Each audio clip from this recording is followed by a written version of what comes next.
When I was arrested, I was 19, it was almost 20, 20 in September, and really 1920 was the average age of people coming in. They were coming into jail in their droves. The criminalisation policy had come in on the 1st of March.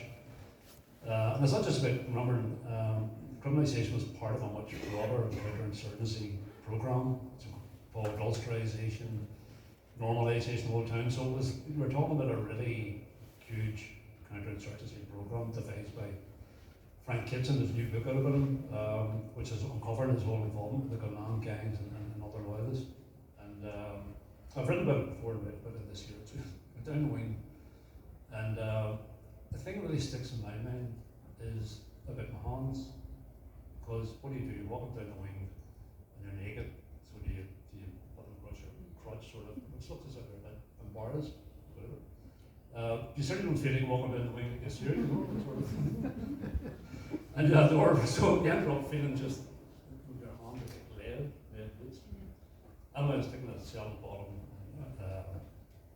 kept it for 10 days, marched out the next day to the governor. I mean, again, it's really surreal. And the irony of the whole thing with the No Wash protest is we started the protest to get better access to washing facilities.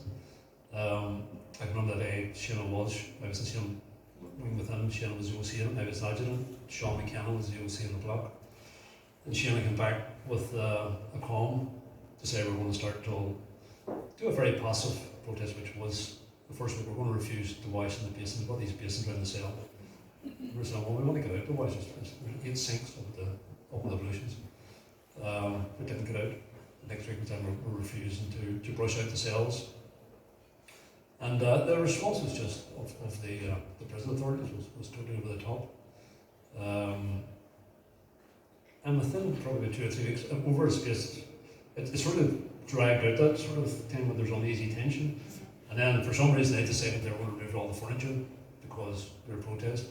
The OC gave us a word to smash the furniture and put it out the windows, which is what we did. And within a matter of 3 days, we went from what was a very sort of normal thing to we're literally rubbing excrement on the walls because we weren't getting into the toilets. They're pouring in disinfectant, we were smashing the windows again to get out. And then that's when really, it just shifted overnight. Took them over to a separate wing on their own. They didn't want was happening. They were shouting over the lower wing, we're just here. And then they took them out to do the washes on them. And they just battered them senseless. Joe McNulty was taken to outside hospital with a broken nose. Martin Horson was taken to the prison hospital with 2 fractured toes. And the others, Tom Brown and all the rest, were just really, really battered. So they were shouting, they weren't telling everybody this. And then Paddy Joe Kerr called out the OC, Joe Barnes. He never ever called out the OC, they didn't recognise OCs, but he called him out and says, I've got an order to wash everyone in this block, and I'm going to carry out that order. You see what happened there this morning? That's when I touch what happened. If your people so much as breathe heavy on one of my officers. So it was a very deliberate slaughter match to do it there. And that's from that time, from sort of 77, uneasy sort of calm the blocks. Yeah, there was brutality, some were coming on, but there was uneasy. Once in a while started and right through. And I mean, I have a document out there which was able to access, and so it's a confidential document that the Northern Ireland office put out. And it's a really interesting thing when you look back, like, I'm not comparing it with the Nazis and all the rest of it, but how bureaucracies will put the things at distance, we're not responsible for it. And what they have, it's a memo from the Northern Ireland prison authorities to the prison governor, number 1 prison governor. And it's saying, so the chief medical officer, so that's a doctor, the chief medical officer has advised that we need to wash these prisoners for their health reasons. And a number of times throughout it, so we know that's going to meet with a reaction from the prisoners, but the chief medical officer is saying that that's essential. So it's basically saying, over to you, Costa. So it was a totally different regime. The first Hungerstrike, this version, as it's now called, started because everything else was exhausted. Cardinal Fee had been involved in talks, he had all the marching and protesting outside, everything done, and basically by then it come to nothing. People had left the protest, people were going mentally ill. So everything, like the Hungerstrike, was to end all of that. It was to end that previous 4 years of just brutality and all the rest of it. And I did on the 18th of December. In the 70 joined the Hungerstrike, and then after 50 days, 30 of us joined it as well. And that night, 18th of December, that it ended. And there's 2 or 3 days which were real confusion on what exactly was happening. Bobby still able to go about and all the rest of it. And then, like, the big doubt started kicking in, like nothing's changed, you know, and a realisation that nothing had changed. And then, I think Bobby always knew from the very start that there was going to be another Hungerstrike, but at the same time, he was a level-headed person. He didn't rush to that. He explored it because he knew definitely the next Hungerstrike someone was going to die. I didn't think it was going to be as many, but so there was again that moved through different phases. There was disappointment, despair, anger, whatever you want to call it. And I suppose everyone had it from the Brits' point of view. They thought, oh, brilliant, that's improved now. They've had a Hungerstrike. I mean, they've got nothing. You know, the fizzle out. There had been people come back onto the protest who had been performing. They all left again. Some others left as well. A lot of people just were literally broken because the Hungerstrike was meant to bring this conclusion. It was just in the mouth of Christmas. But the other thing I said was anger, and whenever it was announced it was going to be Hungerstrike, it was almost like, yeah, we're back at it again. So there was a determination, which I'm sure the Brits had never imagined, you know. Like, I was in H-Blocks, we were really disciplined. We stayed a while. You know, one of our talks had started and it just exploded, like with. The highest point without a doubt in jail, and even the ridiculous thing, Scrooge still trying to let on Harry West had won. You know, it was just madness. It just like the school the next day coming back from a visit. The guy's been sitting in the visit talking about Bobby winning, and was people he's walking back to the school telling how Harry West won. You know, so it was like at that height where we thought naively, you know, what this is, you can't if you're saying we're criminals, Bobby's in a hack until they're part of the more vote to make that sort of got, then how can you possibly not do that? Again, showed you the naivety we had. That the only thing they did was to bring in that ruling that no other prisoner could stand. In June, it was decided to increase the numbers on Hungerstrike, and anyone time up to 8. So 4 people joined it over that month on a Monday morning, which is why, in terms of other people, they say they joined Donagh joined it, and Bobby died, and so on. So others had, Mick had joined it the week before me, Tommy Gowee, I think a couple of weeks before that, Paddy Quinn. It's a sort of, I volunteered for the first Hungerstrike, wasn't picked, the second one, also, and there's over 100 people volunteered doing it. Unusual or special anyway. It's I've been there for over 4 years by that time, 4.5 years, 4 years. Believed totally in it. I suppose often said to people, it's not like, you know, yeah, you have a choice, you can do A, do B, do C. Like, we didn't. It's either Hungerstrike or total capitulation.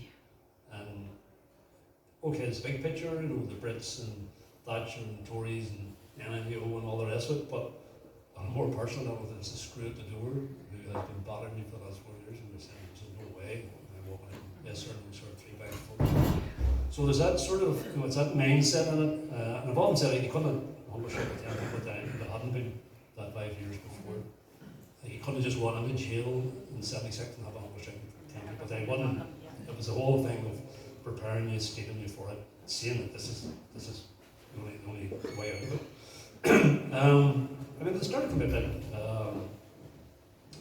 climax in a sense, you know, you're on it, you go out your way to do all your what yarn checking and all the rest of it, and your blood pressure and that sort of thing. So you can sort of prepare yourself as much as you can, but after that it's really just let the course happen. I was the only thing I experienced when I'm on it, it's been really cold. In the blocks, it's the summer, but the heating was off and the blocks are always cold because they're wet, they're in a swamp because the water comes in the summer. I think one time I was lying with 7 blankets on the folded over, told that. And the other embarrassing thing was there was ones like Dennis Cummings and Philip Ridley, they were appointed to look after me. He said, what are you doing about push out in the cell anymore? Because we had come off in a wise protest way back on the 2nd of March. Whenever I joined the Hungerstrike, I was in H3 and was moved over to the wing of Vic. The wing of Bobby had been in and Tom McElwee and all had been in. So it was a sort of, I suppose, anti-climate, you're just on it, so you're still there, you're still on the wing, you know, there's nothing dramatic happening. I suppose it's only where I went till, I mean, just after I joined it, then there was the whole thing with the Irish Commission for Justice and Peace. So I was taken up to the hospital, which was the first time I got to see some of the lawyers, particularly Joe McDonald was still alive at that time. And it's, you know, when I read about it there, it was, we arrived up, me and Red Mick, he was in H5, I was in H3, so we were taken up, and we were kept there over lunchtime and they brought out the others. And the only one missing was Joe, and if it hadn't been the fact of Joe being missing, I would never recognised the person was wheeled in a wheelchair. You know? And it sounded like his head was lying over to one side and his lips were all sort of like hacked and saliva coming out. And Joe was funny, because Jaws was raised with him, and Jaws was very, very friendly with him. Joe was thinking of fat Joe, because he seemed a bit on weight during the protest. Wasn't eating the bread or something. Where everybody else was losing me, I was 2 stone, I was 10.5 stone when I joined it. I mean, I'm probably about 13 stone now, I think I'm grossly over it. And so everybody was already malnourished, but Joe wasn't. And brought in, and it was a big lesson to me, because you look at this, you know, person in a wheelchair, and because someone's physically incapacitated, you almost would have kind of think then it must be mental. Yeah. And yet when he spoke, it was Joe McDonald, and everybody get a smoke, because you could smoke when you're in the Hungerstrike, you couldn't smoke when you're in the blocks.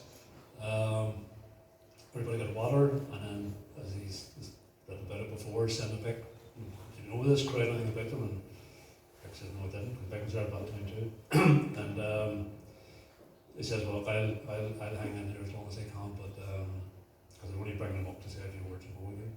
But don't be accepting anything for Joe McDonald. It's 5 demands or nothing. And the other one that day really struck me, because I'd been next door to Big Doc, Kieran Doherty, throughout the whole remand. And Doc was this, he's a handsome guy, Doc. He had been interned in school by interning, so 17 years of age, he's interned for 3 years. It's only when I got back out a few months and back in again, but he's a big stature, and he walked like jumping like a cat, like a cheetah, like in the balls of his feet. Like. Now if anybody else did it just looked silly, you know, but when Doc did it, like was his presence, just this physical presence of a shy sort of guy. And that was our striking thing from that day, seeing him that day in the prison hospital, and there you were, just pajamas or dressing gown. I still had the frame, but just everything else was stripped away. So in that sense, I think the New York was ahead of me. That didn't come to anything. The Irish Commission for Justice and Peace budget was for a couple of days, and you know, it's a mixture of, as I said, people's Dublin government, the SDLP, church, who just wanted to discredit. The only one who was on the delegation was Oliver Crowley, a priest, who was the cousin of Tom McElwee and the cousin of Francis Hughes. And they're all trying to sell us this, you know, this great deed that they had for us, and no, nothing in writing, nothing at all. We said, well, give us it in writing and bring in Jerry Allen and Danny Morrison, and we'll do it, and all that can't be done and all this. Well, unless it's something there, we're not coming off this.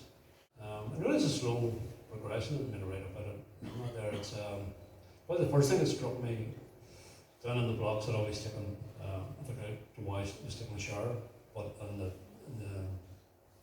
hospital, I thought I'd take a bath this day. And one of the screws said to me, there was one guy, Paul Lennon, he was a Catholic. He was prison guard, but he was a medical officer, whatever you want to call him. He was dead soon during that whole time. And he says, look, if you come back, they'll be running the water warm because you're weak. So I didn't run warm, I thought it was in, and got into the bath. And the first thing I noticed was in my hips, I was sitting on my bones. You know, so you had to sort of really lie down, and then as I did lie down, I thought I was taking a heart attack. Like the water was really warm, but it was just I was able to grab the chain for the plug and pull it, thankfully. And I just let it for 10 minutes while it was long going to try to sort of go down, and it was, I suppose that was the first hit of just weakness that had set in. As your eyesight went, your sense of smell intensified. So smells were just really, like floor polish, anything at all.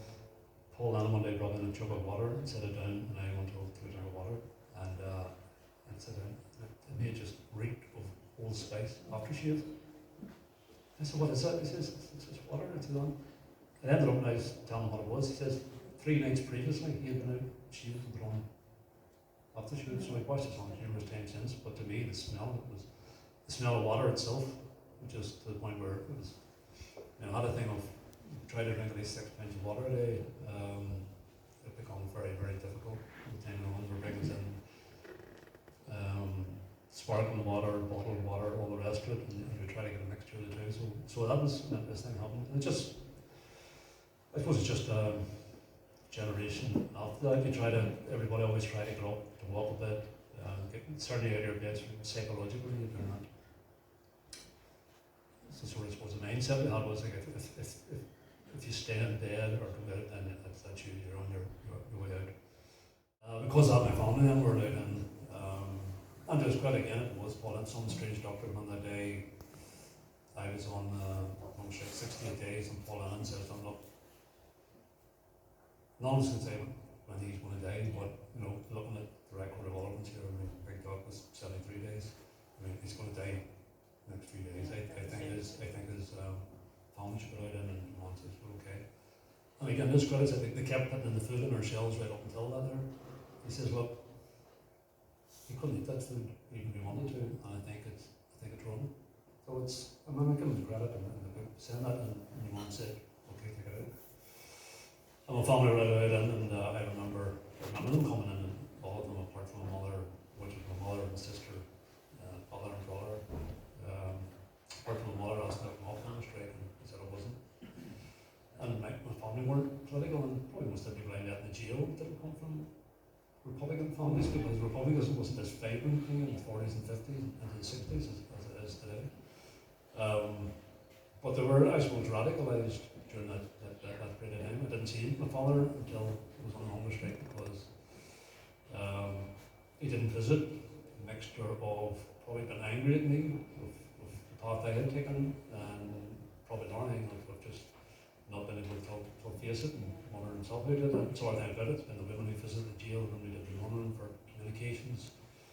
And on the morning of the 70th, so I'm getting this information later on that the doctor examined me to do all the things about the reappraising, and then they said, look, he won't be responding, he's in a deep level of unconsciousness, and at that time then what's called power of attorney can shift to your next of kin, and they can authorize medical intervention, while other families are under pressure to do it. But I suppose the last thing I had, remember my mother saying was, you know what you have to do and what I have to do. My mother was very quiet, and she ended up speaking during at rallies during Hungerstrike. That must have been an ordeal, because she was a really shy, sort of unassuming person. And it didn't make any sense to me at the time, but the sense I make of it now was she was never going to ask me to come off the Hungerstrike, and probably if I died, that was God's will, and that was done. But if it ended up that she was just in a situation where she was been told, as she was told on Sunday morning, he's going to die, you can do it, she did it. I regained consciousness in the intensive care unit at the Royal Victoria Hospital, which was never as I looked back on it. It was someone said to me, you're in the intensive care unit, Royal Victoria Hospital, with the drip in each of your arms. I was still blind by this time. But the really interesting bit, it was a female voice, and it was a gentle touch on the arm. And instead of people this, I knew, realised what must have happened. A set of people that either happy to be alive, sad to be alive, I just knew I existed. We've sort of used every ounce of, just not physical strength, it's psychological strength, emotional strength, just to try, because everybody died one of the live. So you've used every bit of ounce of that, and then you found moving on to dead or alive. It's just, and it's literally, it's strange.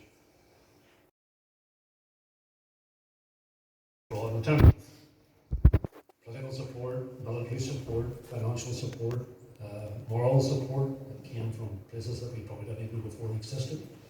A huge success, and I think at that time we didn't even realise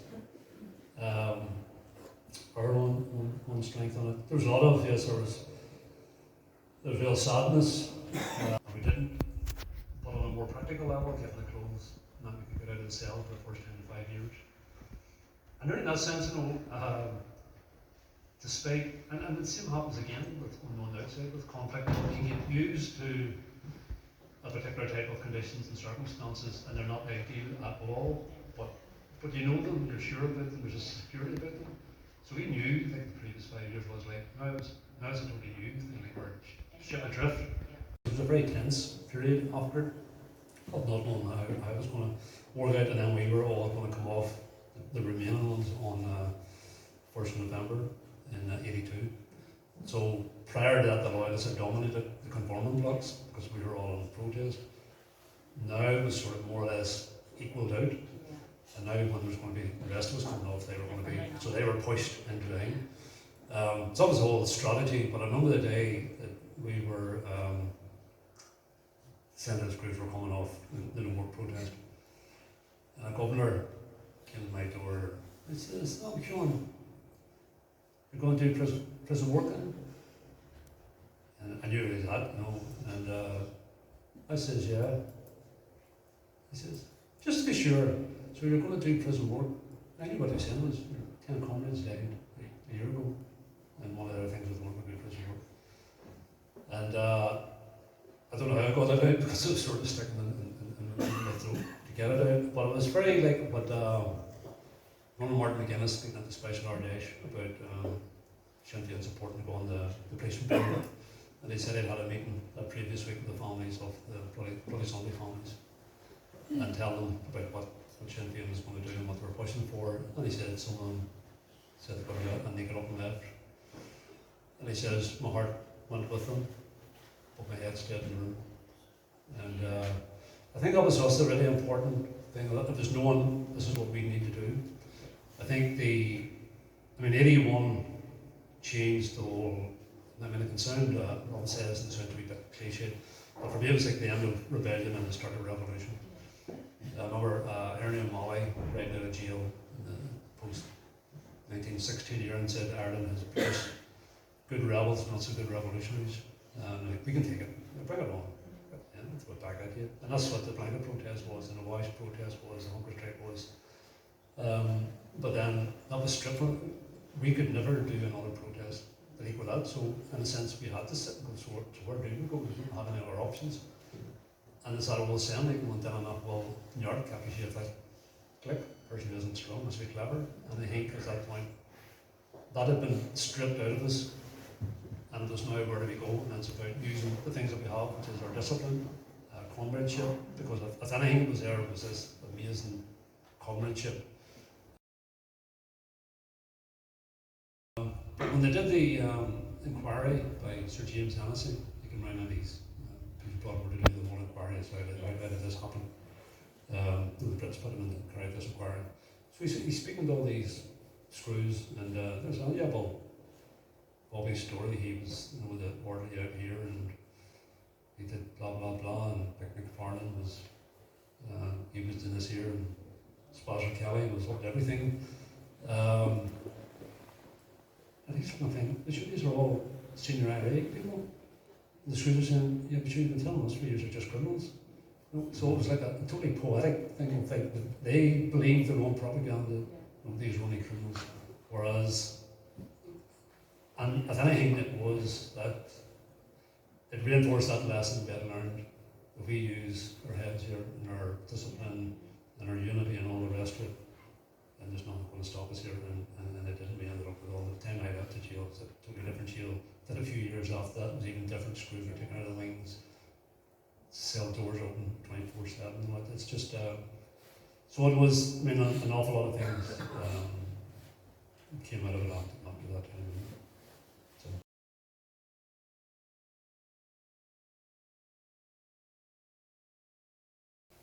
One afternoon, the assistant governor came to tell me that Jerry Adams, Owen Karen and Seamus Ruddy would be coming to visit us in about 1 hour's time.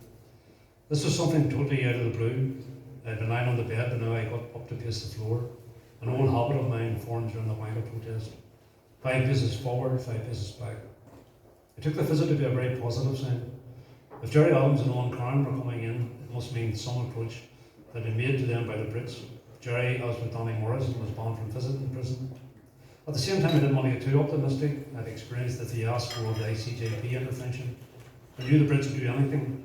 Nevertheless, they couldn't stop my spirits from soaring, and imagining the possibility that there had been some significant breakthrough. Besides that, I was excited about meeting Jerry Adams. I'd heard much talk about him from others who knew him from his time in the cages. We were unlocked shortly before the usual time and made our way to the canteen, all except Big Dog and Kieran Lynch. At this stage, Lynch was critically ill. Big Dog was conscious, but too weak to be moved out of bed. Those of us who did meet with Jerry, Owen and Seamus, Pat Bjork, Big Tom, Donagh Co, Paddy Quinn, Red Mick, Matt, Devlin and myself were in good form, curious about what was happening and speculating on what could be behind it all.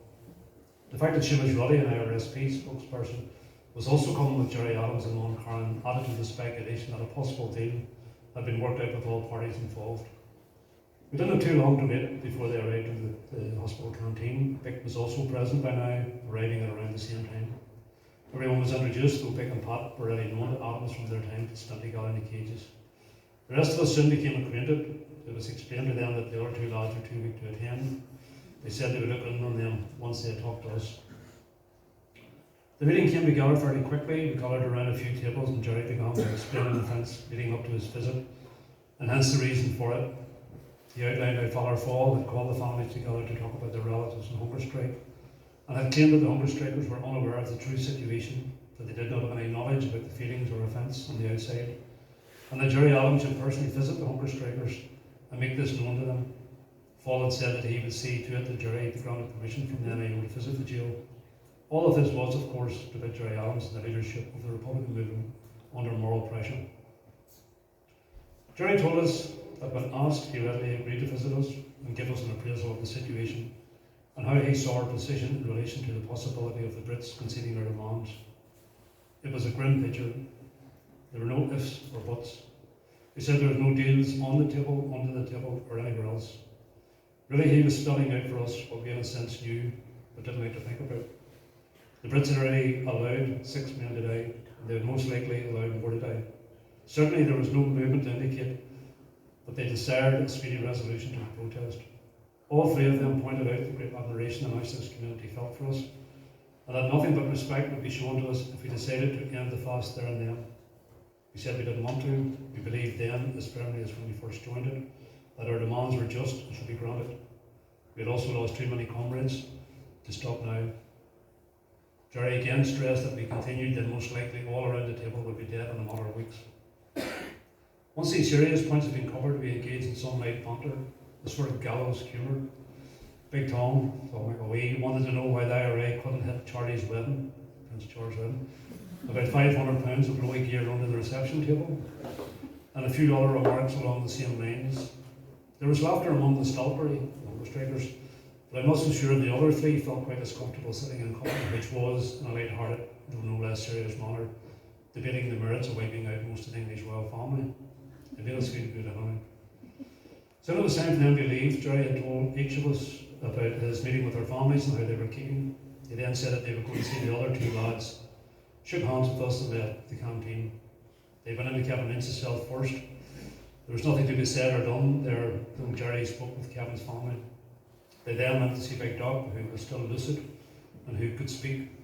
Jerry explained the reason for their visit, just as they had done with us, and told Kieran that if he continued on Hungerstrike, he would be dead within a few days. Doc said he was very much aware of that, but if our demands were not granted, then that is what would happen. He knew what he was doing and what he believed in. On their way out of the cell, Doc's parents met and spoke with Jerry, Vic and the others. They asked what the situation was and Jerry told them what he had told us and Kieran. They just listened to this and nodded, more or less resigned to the fact that they would be watching their son die any day soon. On their way back up the wing, Jerry, Owen and Seamus came into the canteen with us again. Owen was very physically crying, and no doubt all 3 had been deeply moved by the experience. Though it wasn't the time or place to sit and philosophise about it, we shook hands again and they departed. I don't think there was much conversation between those of us left in the canteen. Gradually we drifted back to ourselves. Our earlier high spirits had dropped sharply. Each of us understood the cold reality of the picture that had just been painted. The Brits were intent on crushing us. There would be no humanitarian gestures, and appeals for goodwill would fall on deaf ears. We were all alone. Go raibh mé le agus Lawrence.